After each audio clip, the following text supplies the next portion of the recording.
Let's turn to North Korea, which has backed down from its threat to bomb the U.S. territory of Guam after pressure from the United States and its allies. President Trump tweeting earlier, Kim Jong-un of North Korea made a very wise and well-reasoned decision. The alternative would have been both catastrophic and unacceptable. Can we trust that North Korea is truly backing off? I want to ask former commander of the USS Cole, Kirk Lippold.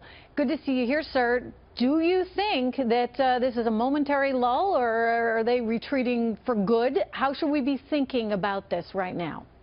Hi, Trish. Well, I'll be honest with you. A very good friend of mine, Allison Levine, put it best. There's a difference between backing up and backing down. And right now, North Korea is just backing up. They're taking an operational pause. They're going to continue with their missile and nuclear program.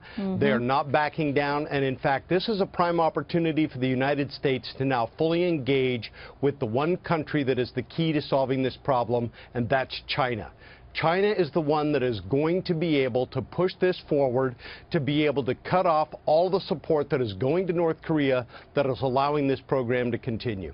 Okay, so we have an opportunity here. You know, nobody's really gone after China before. No one has called out China for the trade inequities that we see there. No one's really called them out for all of the theft of intellectual property. We have started to do that. We sanctioned one Chinese bank. We saw the president just recently say, look, enough is enough on the intellectual property. Is it that that's actually going to start to spark enough fear in China so that we can deal with North Korea? Trish, those are small things. At this point in time, it's not going to be onesies and twosies.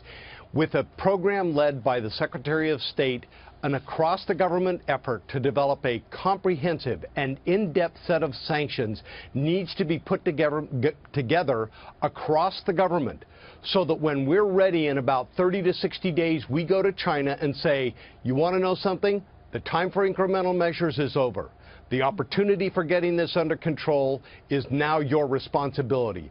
These are the consequences if you are not going to be part of the solution. And they need to be put in place, lump sum, to take China's breath away so that they understand we cannot, as a nation, tolerate a country who is offensively threatening us with nuclear weapons, something that's never happened before in our history. It is time to begin these sanctions. You know, we don't see a tremendous amount of willingness. I think things have changed. I think Donald Trump has indicated he will do this. But in other words, it means us, sir, taking some hits as well, economically speaking, and maybe not getting so many cheap goods from China, etc. If that's what it takes, I firmly believe that if the American people understood the severity of this threat, and I don't want to sound like Chicken Little and the sky is falling, but this is a fundamentally different threat than our nation has had to face before. It is going to continue to build. It comes upon 30 years of failed policies by successive administrations that have been unable to contain it. President Trump is now going to have to deal with it, and he's going to deal with it comprehensively and decisively. Wow. The ramifications of not doing that are just too severe. Well, we've already started to see some change, so let's hope that all lasts. So good to see you. Thank you for being here, sir.